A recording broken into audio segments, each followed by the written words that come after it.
10 नवंबर 2025 India की capital city Delhi के red fort के पास का इलाका इस दिन एक ऐसे भयानक आतंक का गवाह बना जिसने पूरे देश को हिला कर रख दिया। लाल किला से महज 500 मीटर दूर located Lal Qila metro station Delhi के बिजिएस्ट मेट्रो स्टेशंस में से एक है। यहाँ रोजाना सैकड़ों लोग लाल किला और जामा मस्जिद घूमने आते हैं। इतना ही नहीं, इसके बगल में दिल्ली का सबसे बड़ा मार्केट चांदनी चौक भी है, जो फैंसी ड्रेसेस और सजावट की चीजों के रंग बिरंगे मार्केट के लिए मशहूर है। शादियों के सीजन की वजह से 10 नवंबर को यहाँ भी हजारों लोग शादी का सामान खरीदने आए थे।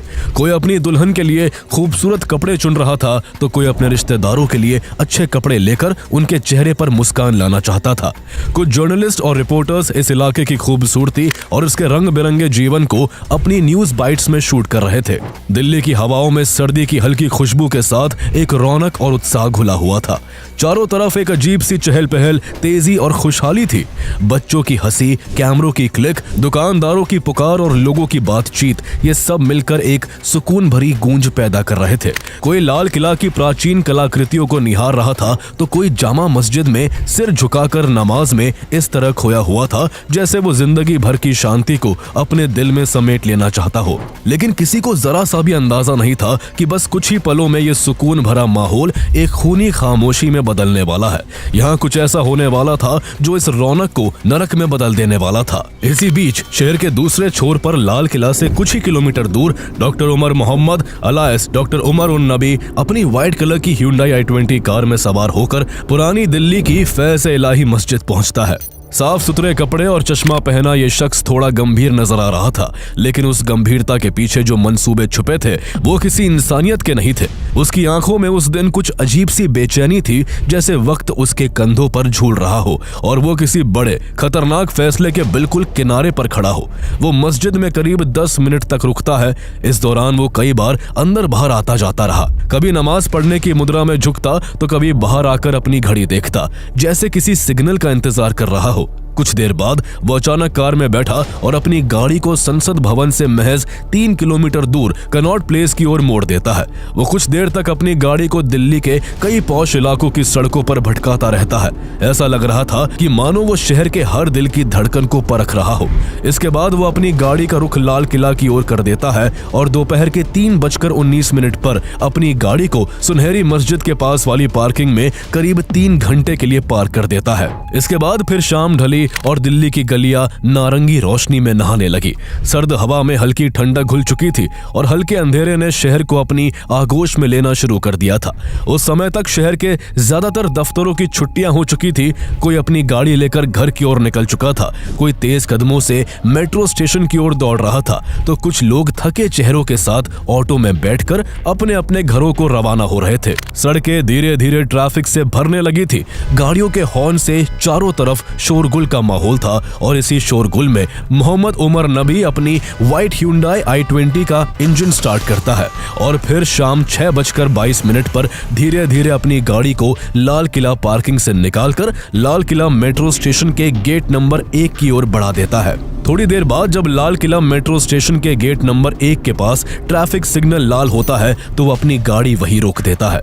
कुछ ही पलों में वहां 20 से ज्यादा गाड़ियां और कुछ ऑटो आकर कतार में खड़े हो जाते हैं। 6:52 पर जैसे ही सिग्नल ग्रीन होता है हर कोई अपनी गाड़ी आगे बढ़ा देता है, लेकिन बीचों बीच खड़ी डॉक्टर उमर की Hyundai i20 आगे नहीं बढ़ती, जिससे उसके पीछे खड़ी बाकी गाड़ियां तेज हॉर्न बजाने लगती है। हर किसी को आगे बढ़ने की जल्दी थी, लेकिन तभी उस Hyundai i20 में जबरदस्त धमाका होता है और वो गाड़ी आग का गोला बन जाती है। आसपास खड़ी करीब 10 गाड़ियों के भी परखच्चे उड़ जाते हैं। लोहा, शीशे और आग के टुकड़े हवा में तैरने लगते हैं। इतना ही नहीं, मेट्रो स्टेशन के शीशे के दरवाजे टूट जाते हैं। इस ब्लास्ट की वजह से 13 जिंदगियां राख हो जाती है और 20 लोग घायल होकर करहाने लगते हैं। धमाके की इंटेंसिटी इतनी ज्यादा होती है कि वहां कुछ दूरी पर खड़े लोगों के कान सुन्न हो जाते हैं और उसकी आवाज 3 से 4 किलोमीटर दूर तक सुनाई देती है।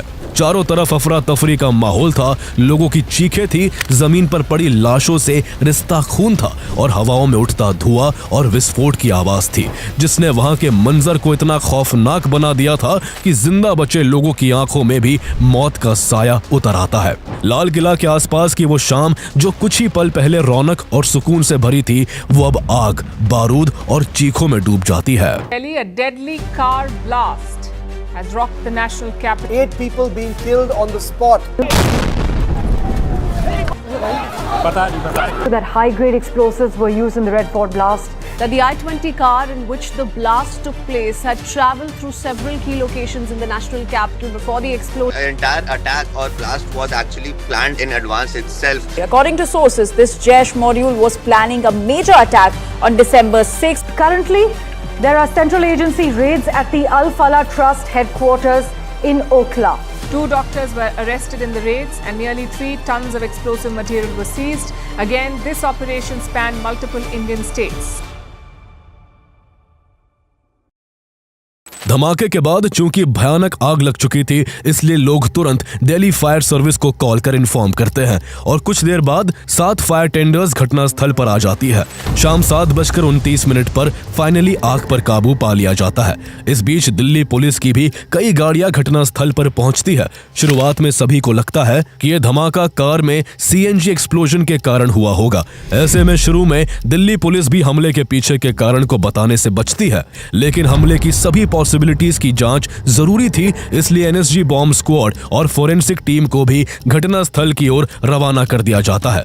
पुलिस की तेज रफ्तार गाड़ियों और एम्बुलेंस के सायरन से पूरा इलाका गूंज उठता है। जल्दी ही रेस्क्यू मिशन शुरू कर दिया जाता है। घायलों को तत्काल ट्रीटमेंट के लिए पास के ही एलएनजेपी हॉस्पिटल में एडमिट कर दिया जाता है। इस इंसिडेंट के बाद दिल्ली समेत कई मेजर सिटीज में हाई अलर्ट जारी कर वहां की सिक्योरिटी बढ़ा दी जाती है। दिल्ली के कई मंदिर और इंपॉर्टेंट रिलीजियस प्लेसेस को भी हाई सिक्योरिटी पर रखा जाता है। Delhi metro rail corporation DMRC security reason से लाल किला मेट्रो स्टेशन को अगली सूचना तक बंद कर देती है और archaeological survey of India ASI भी रेड फोर्ट को विजिटिंग के लिए अगले 3 दिन के लिए बंद कर देती है। हमले के करीब 3.5 घंटे बाद रात करीब 10:30 बजे होम मिनिस्टर एलएनजेपी हॉस्पिटल का दौरा करते हैं और वहां घायलों से मुलाकात करते हैं। एक तरफ जहां इन्वेस्टिगेटिव एजेंसीज इस विस्फोट की तह तक जाने की कोशिश कर रही थी, तो दूसरी तरफ इस हमले में मारे गए लोगों की पहचान जारी थी, क्योंकि कईयों का शरीर और चेहरे की हालत इस कदर बिगड़ चुकी थी कि उन्हें पहचानना भी मुश्किल था। जान गंवाने वाले लोगों में स्ट्रीट वेंडर, खरीदारी करने आए लोग, ऑटो ड्राइवर और रोजाना वहां से गुजरने वाले लोग थे। जैसे जैसे लोगों की पहचान खुलती जाती है, वहां का माहौल गमगीन होता चला जाता है। कोई दहाड़ मारकर रो रहा था, तो कोई अपनों के खोने के गम में बेसुध हो जा रहा था। किसी ने अपना जवान बेटा खोया था, तो किसी के सिर से बाप का साया हट गया। इस विस्फोट में जान गंवाने वालों में 35 साल के अमर कटारिया भी थे, जो अपने परिवार के साथ दिल्ली के श्रीनिवासपुरी में रहते थे। लाल किले के इलाके में उनका अपना फार्मा का बिजनेस था। अमर अपनी दुकान से घर जाने के लिए निकले थे और रास्ते में पिता के कॉल आने पर कहा था कि बस कुछ ही देर में घर पहुंचने वाला हूं। लेकिन जब देर रात तक उनके घर ना पहुंचने पर उनके पिता ने उन्हें दोबारा कॉल किया, तो फोन एक लेडी पुलिस ने उठाया और उन्हें एलएनजेपी हॉस्पिटल जाने को कहा। अमर कटारिया का चेहरा बुरी तरह से बिगड़ा हुआ था और ऐसे में उनके पिता को उनकी पहचान उनके हाथ पर बने टैटू से करनी पड़ी। अमर ने अपने एक हाथ पर मॉम माय फर्स्ट लव, तो दूसरे हाथ पर डैड माय स्ट्रेंथ का टैटू बनवा रखा था। अमर अपने माता पिता के अलावा अपनी पत्नी और 3 साल के बेटे को बिलखता छोड़ गए। इसी तरह इस हमले में जान गंवाने वालों में पंकज सहनी भी थे, जो पेशे से एक प्राइवेट कैब ड्राइवर थे और वो महज 22 साल के थे। उनका परिवार बिहार के समस्तीपुर का है, लेकिन बीते 15 सालों से वो अपने पिता के साथ दिल्ली में ही रह रहे थे। 10 नवंबर को पंकज कैब से पुरानी दिल्ली रेलवे स्टेशन जा रहे थे, लेकिन रास्ते में ही हमले का शिकार हो गए। उस शाम की दर्दनाक कहानी यही खत्म नहीं हुई। इस धमाके में अशोक कुमार की भी जान चली गई। अशोक कुमार पेशे से डीटीसी बस के कंडक्टर थे और अपनी बीवी और 3 बच्चों के साथ दिल्ली में ही एक किराए के कमरे में रहते थे। अशोक कुमार अपने परिवार के इकलौते कमाऊ सदस्य थे, क्योंकि उनका बड़ा भाई सुभाष किसी बीमारी की वजह से काम नहीं कर सकता था, जबकि उनकी बूढ़ी माँ गांव में रहती थी। सुबह से शाम अशोक बस कंडक्टर का काम करते और रात को सिक्योरिटी गार्ड की नौकरी करते थे। वहीं इस हमले में अशोक के दोस्त लोकेश अग्रवाल ने भी अपनी जान गंवा दी, जो उत्तर प्रदेश के अमरोहा के हसनपुर में खाद की एक छोटी दुकान चलाते थे और धमाके वाले दिन अपने एक रिश्तेदार को देखने एक अस्पताल आए थे। इन सब के अलावा इस विस्फोट में शादी के कार्ड छापने वाले दिनेश मिश्रा और e rickshaw driver Mohsin Malik और मोहम्मद जुम्मन और कॉस्मेटिक शॉप चलाने वाले नोमान अंसारी ने अपनी जान गंवा दी। इस काली स्याह रात की दुख भरी दास्तान काफी लंबी थी और उस रात एक ब्लास्ट में ऐसे कई परिवार हमेशा के लिए उजड़ गए। इधर सरकार, प्रशासन और जांच एजेंसियों में हड़कंप मचा हुआ था। हाई लेवल मीटिंग्स का दौर जारी था और national security guard NSG and national investigation agency NIA जैसी एजेंसीज इस ब्लास्ट की तह तक जाने के लिए हर पहलू पर बारीकी से जांच कर रही थी। काफी जांच के बाद इन्वेस्टिगेशन टीम्स के सामने वही नतीजा निकल कर आया जिसका सभी को डर था। ये एक आत्मघाती आतंकी हमला ही था और व्हाइट I-20 चलाने वाला आतंकी डॉक्टर उमर मोहम्मद उर्फ डॉक्टर उमर उन नबी भी ब्लास्ट में मारा गया था। उसके रिमेन्स का DNA उसके परिवार के DNA से मैच कर गया। डॉक्टर उमर मोहम्मद ने यह आत्मघाती हमला क्यों किया, ये जानने के लिए इस बात पर ध्यान देना जरूरी है कि यह कोई परफेक्ट तरीके से प्लान किया गया अटैक नहीं था। यह तो एक बहुत बड़े आतंकी प्लॉट का छोटा सा हिस्सा था जिसे घबराहट और जल्दबाजी में अंजाम दिया गया था। इस साजिश में डॉक्टर उमर अकेला नहीं था। इसमें doctor Adil Ahmad Rather, doctor Muzammil Shakeel, doctor Shaheen Saeed, Imam Irfan Ahmad, doctor Ahmad Mohiuddin Syed, Azad Suleman Shaikh और मोहम्मद सुहेल खान जैसे कई लोग शामिल थे। इनमें से ज्यादातर डॉक्टर थे, लेकिन इनके दिमाग में कट्टरपंथ और आतंक की प्लानिंग चल रही थी। इनका असली प्लान 26/11 मुंबई अटैक की तरह दिल्ली में एक साथ कई बड़े हमले करने का था, जिनमें Lal Qila, India Gate, Constitution Club, Connaught Place जैसी दर्जनों जगह इनके निशाने पर थी। सिर्फ यही नहीं, इनका प्लान यूपी और हरियाणा के धार्मिक स्थलों को भी निशाना बनाने का था। इनके प्लान में सिर्फ बम धमाके नहीं, बल्कि AK-47 और AK-56 से पब्लिक प्लेसेस पर ताबड़तोड़ फायरिंग कर मास किलिंग करना भी शामिल था। साथ ही ये हॉस्पिटल्स को भी टारगेट करना चाहते थे ताकि ब्लास्ट और फायरिंग के बाद मेडिकल हेल्प तुरंत ना मिल सके और कैजुअलिटी ज्यादा से ज्यादा हो सके। यानी जो कार ब्लास्ट हुई वो तो इस खतरनाक प्लानिंग के आगे महज एक छोटा सा नमूना था। लेकिन इन पढ़े लिखे सफेद कोट वाले डॉक्टर आतंकियों का पूरा खौफनाक प्लान महज एक पोस्टर से चौपट हो गया।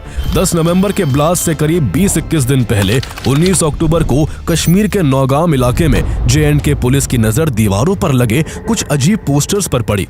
ये पोस्टर जैश-ए-मोहम्मद के थे और इनमें एक जहरीला फरमान लिखा था। उम्मीद करता हूँ आप सब लोग खैरियत से होंगे।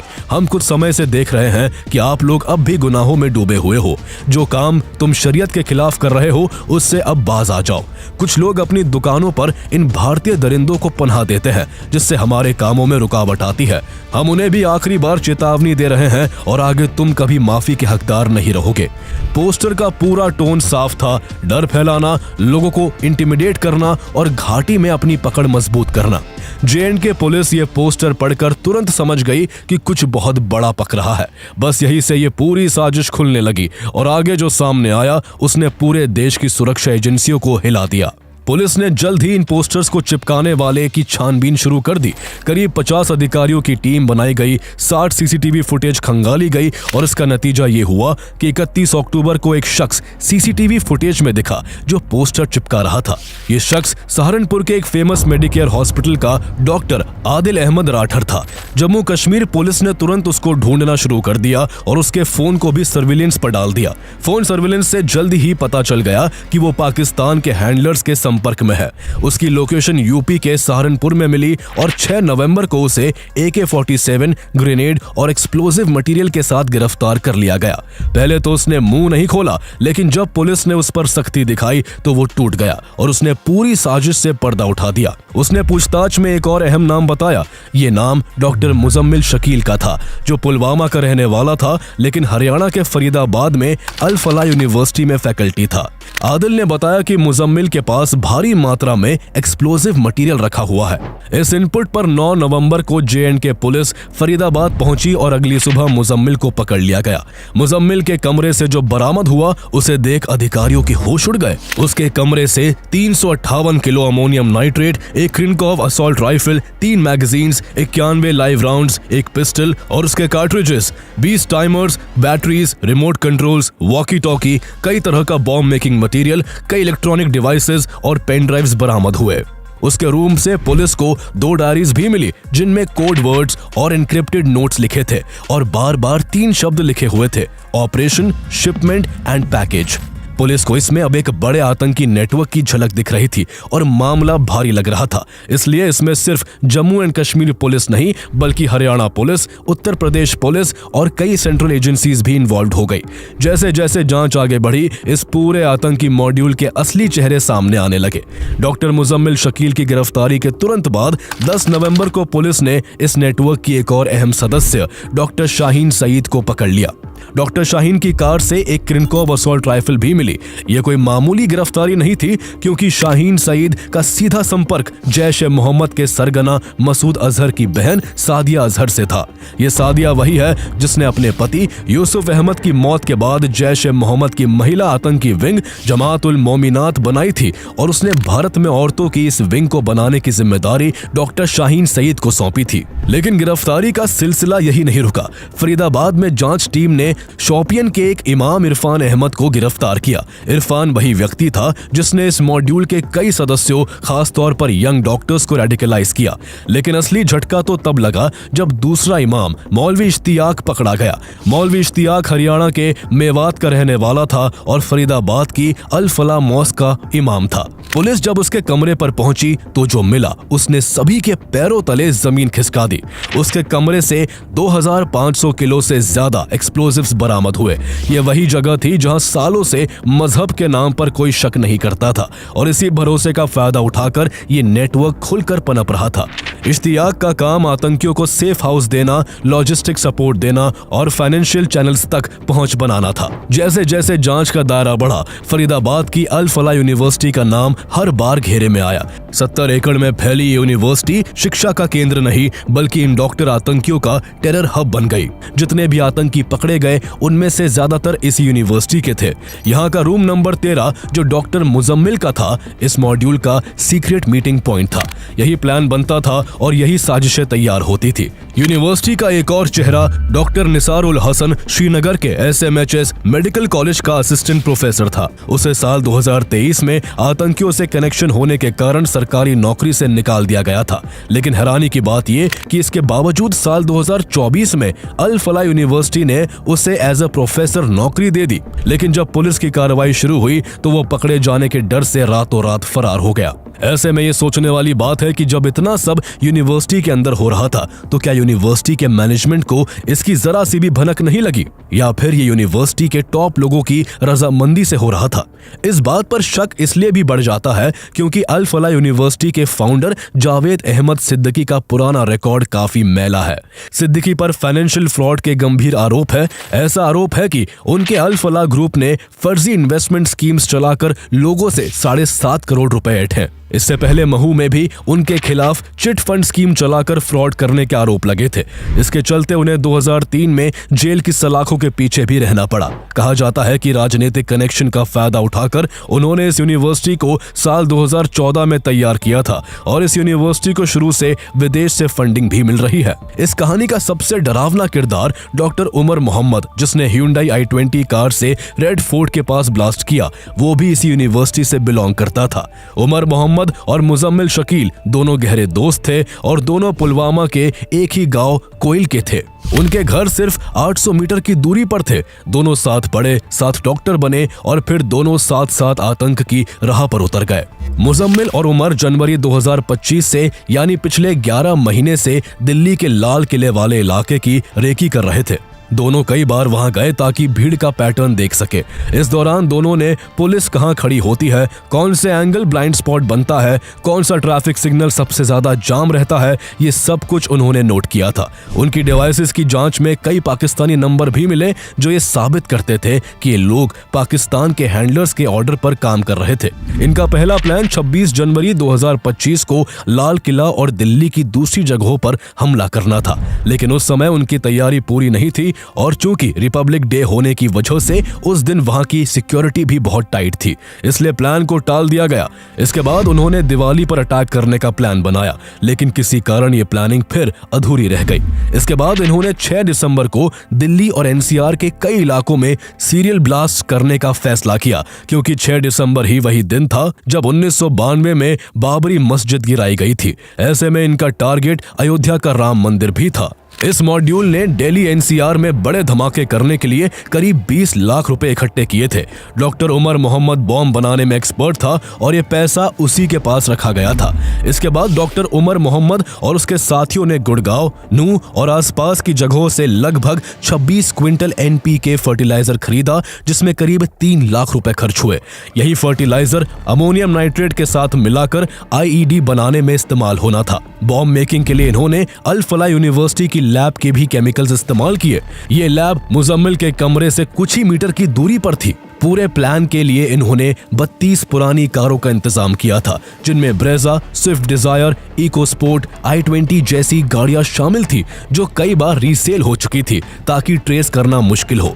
इन 32 कारों में एक्सप्लोजिव्स और टाइमर्स भरकर इन्हें दिल्ली में अलग अलग जगह पार्क किया जाना था। इस मॉड्यूल ने 200 से ज्यादा पावरफुल आईईडीज तैयार करने की योजना बनाई थी, इसलिए कुल मिलाकर लगभग 2900 किलो एक्सप्लोजिव मटेरियल इकट्ठा किया गया था। हैरान करने वाली बात यह है कि जिन गाड़ियों का इस्तेमाल ब्लास्ट के लिए होना था वो हफ्तों तक अल फला यूनिवर्सिटी के अंदर ही खड़ी रही। इन गाड़ियों के pollution papers, insurance, RC details और बाकी सभी डॉक्यूमेंट्स आतंकियों ने पहले ही साफ सुथरे तरीके से अपडेट करवा दिए थे।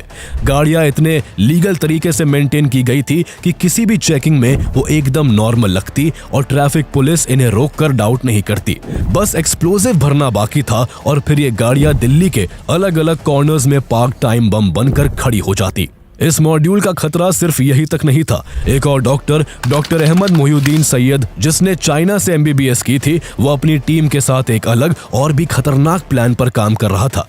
वो राइसिन तैयार कर रहा था, जो साइनाइड से भी ज्यादा घातक जहर माना जाता है। ये लोग राइसिन को खाने पीने की चीजों में पाउडर की तरह मिलाकर मास पॉइजनिंग करना चाहते थे।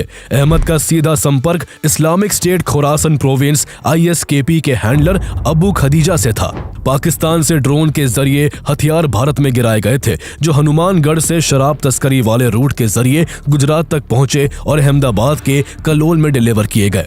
लेकिन डॉक्टर अहमद मोहिउद्दीन सैयद जब तक कुछ बड़ा कर पाता, उससे पहले ही 8 नवंबर 2025 को गुजरात ATS ने उसे पकड़ लिया। उसके पास से 2 Glock pistols, 1 Beretta pistol, 30 live rounds और लगभग 4 किलो कैस्टर बीन पेस्ट मिला, जिससे राइसिन बनाया जाता है। उसके कॉल रिकॉर्ड्स के चलते यूपी के 2 लोग आजाद सुलेमान शेख और मोहम्मद सुहेल खान को भी अरेस्ट किया गया, जो उसे हथियार और एम्यूनिशन सप्लाई कर रहे थे। इसका मतलब साफ था कि देश की राजधानी और आसपास का पूरा इलाका एक बारूद के ढेर पर बैठा हुआ था।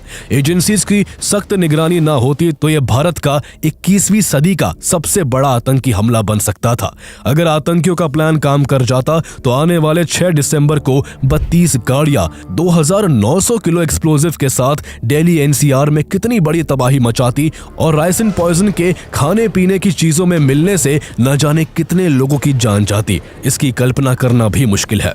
आदिल, मुजम्मिल और शाहीन की गिरफ्तारी के बाद पुलिस डॉक्टर उमर मोहम्मद को भी ढूंढ रही थी, लेकिन वो बार बार अपनी लोकेशन चेंज कर रहा था, इसलिए वो हाथ नहीं आया। अपने साथियों की गिरफ्तारी के बाद उमर घबरा गया था और उसे अब 6 दिसंबर का पूरा प्लान फेल होता दिख रहा था। ऐसे में उसने डर के मारे पैनिक में फैसला किया और 10 नवंबर को ammonium nitrate fuel oil ANFO explosive से भरी I-20 कार को लाल किले के बाहर ट्रैफिक सिग्नल पर उड़ा दिया। धमाके में आतंकी उमर समेत 13 लोगों की जान चली गई और 20 लोग घायल हुए। ब्लास्ट के एक हफ्ते बाद डॉक्टर उमर मोहम्मद का कुछ दिन पुराना एक सेल्फ रिकॉर्डेड वीडियो सामने आता है, जिसमें वो ये कहता है कि आत्मघाती हमला कोई आत्महत्या नहीं बल्कि एक शहादत है। दरअसल इस्लाम में आत्महत्या हराम है, लेकिन डॉक्टर उमर इस वीडियो में उसे जायज बताने की कोशिश कर रहा था, जो ये साबित करता है कि वो किस हद तक रेडिकलाइज हो चुका था और उसके लिए अब मौत भी एक रिलीजियस ड्यूटी बन चुकी थी। इतना ही नहीं, वो इस वीडियो के जरिए बाकी रेडिकलाइज लोगों को भी हमला करने के लिए उकसाना चाहता था और इसलिए उसने वीडियो के एंड में कैमरे की तरफ देखकर कहा था, मौत से मत डरो। There are multiple arguments that have been brought against it. Martyrdom operationals. जांच में पता चला कि जिस I-20 में ब्लास्ट किया गया वो पहले मोहम्मद सलमान के नाम पर रजिस्टर्ड थी। उसने ये गाड़ी 1.5 साल पहले दिल्ली के ओखला में रहने वाले देवेंद्र को बेच दी थी। इसके बाद कार नदीम के पास गई और बाद में इसे फरीदाबाद की रॉयल कार जोन ने रीसेल कर दिया। पुलिस और जांच एजेंसियों ने आगे चलकर इस नेटवर्क से जुड़े कई लोगों को गिरफ्तार किया, जिसके बाद पता चला कि ये मेनली 10 लोगों का कोर ग्रुप था, जिनमें ज्यादातर डॉक्टर्स हैं। NIA ने इस मामले में आमिर रशीद अली नाम के शख्स को पकड़ा, जिसने डॉक्टर उमर के लिए एक्सप्लोजिव वाली I-20 कार की अरेंजमेंट करने में बड़ी भूमिका निभाई थी। इसके कुछ ही समय बाद एक political science graduate Jasir Bilal वानी की गिरफ्तारी हुई, जिससे इस पूरी साजिश का सबसे डरावना हिस्सा सामने आया। जांच में पता चला कि आतंकी की पहली planning Hamas style drone attacks करने की थी। जसीर वानी इस मॉड्यूल का टेक्निकल ब्रेन बन चुका था और वो ड्रोन्स को मॉडिफाई कर रहा था और रॉकेट बेस्ड एक्सप्लोजिव्स बनाने की कोशिश कर रहा था। वानी को पर्सनली खुद डॉक्टर उमर ने इस साजिश में शामिल होने के लिए राजी किया था। NIA के मुताबिक इनके रॉकेट और ड्रोन अटैक्स वाला प्लान फेल हो गया था और ऐसे में इस मॉड्यूल ने बाद में सीधे कार बॉम्ब प्लान को आगे बढ़ाया।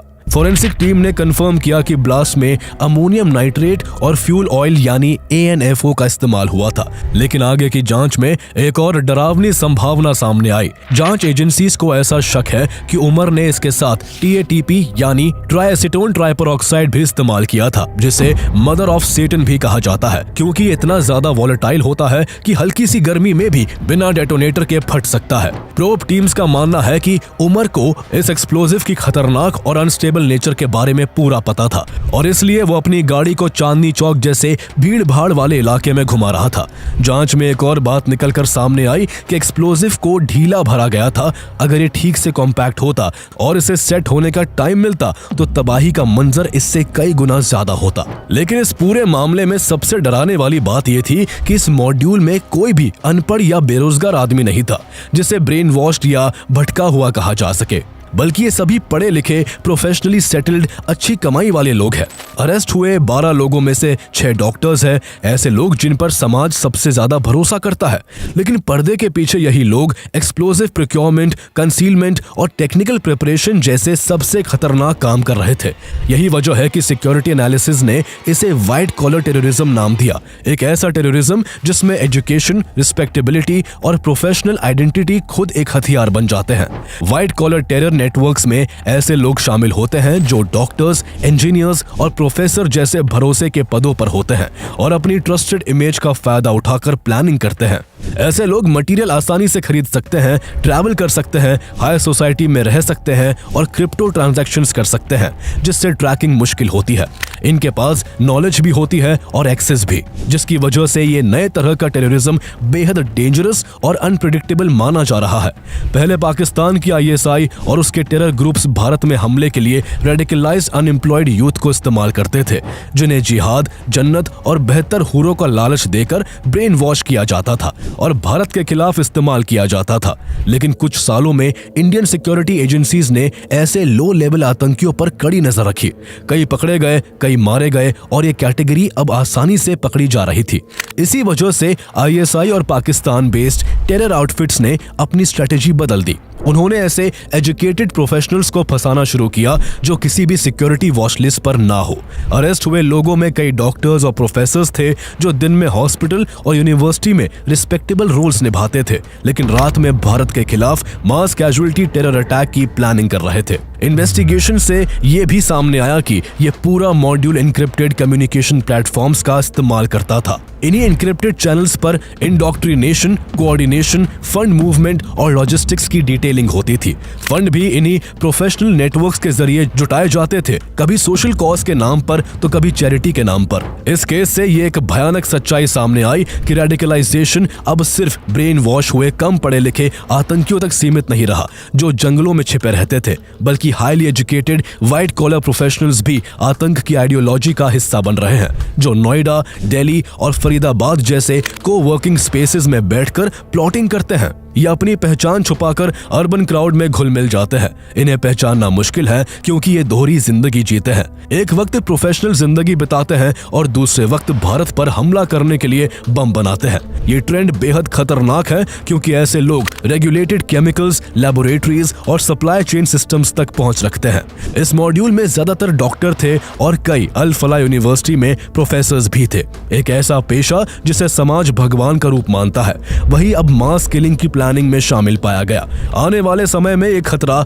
और बड़ा हो सकता है। कल को कोई वकील, कोई पुलिसकर्मी या कोई सेना का जवान भी प्रोफेशनल आइडेंटिटी का इस्तेमाल करके अंदर से हमला कर सकता है। ऐसे हालात में सोसाइटी हर प्रोफेशनल पर शक करने लगेगी, जो एक और सामाजिक खतरा बन जाएगा। व्हाइट कॉलर टेररिज्म की इस नई तस्वीर ने इंडिया की काउंटर टेररिज्म एजेंसीज के सामने एक नया चैलेंज खड़ा कर दिया है। इसी वजह से दिल्ली ब्लास्ट की जांच में अब NIA, NSG, IB और दिल्ली पुलिस के साथ साथ ED भी शामिल हो गई है। ED ये जांच कर रही है कि डॉक्टर्स ने करीब 20 लाख रुपए कहां से जुटाए और ये पैसा किन सोर्सेस से आया। ED द्वारा अल फला यूनिवर्सिटी के फाइनेंशियल ट्रांजैक्शंस की भी जांच चल रही है, क्योंकि ED को शक है कि इस यूनिवर्सिटी की फंडिंग विदेश से हो रही है। वहीं AIU ने अल फला यूनिवर्सिटी की मेंबरशिप को सस्पेंड कर दिया है, क्योंकि इस यूनिवर्सिटी को इन डॉक्टर्स ने प्लानिंग का अड्डा बना रखा था। 10 नवंबर को रेड फोर्ट के पास हुआ ब्लास्ट सिर्फ एक अटैक नहीं था, बल्कि एक वार्निंग है, एक साफ, तेज और कड़वा संकेत कि आतंकवाद की शक्ल बदल चुकी है।